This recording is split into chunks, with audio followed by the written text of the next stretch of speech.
వందల సంవత్సరాల నుండి వాళ్ళు చీకటి జీవితం జీవిస్తున్నారు, నాశరికంలో జీవిస్తున్నారు. ఎవరు అంటే ఇశ్రాయేలు జనాంగం. ఎవరి చేతిలో అంటే ఫరో చేతిలో.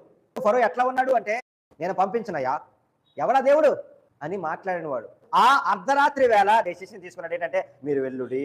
వచ్చింది విజయం వాళ్ళకి.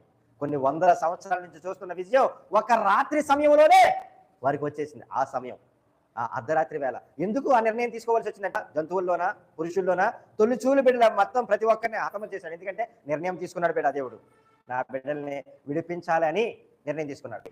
కొన్ని వందల సంవత్సరాల నుంచి దేవుడు మొరపెడుతున్నాడు. అకస్మాత్తుగా వారికి విడుదల వచ్చింది బిడ్డలారా. ఆ అర్ధరాత్రి వేళే ఒక నిర్ణయం జరిగి ఇశ్రాయేలీయులకి స్వతంత్రం వచ్చింది, ఇశ్రాయేలీయులకి విజయం వచ్చింది, ఇశ్రాయేలీయులు విడిపించబడ్డారు. హల్లెలూయా. బిడ్డ, ఈ మాట నీకు సంతోషం లేదా? నీ కొరకే మాట్లాడుతున్నాడు.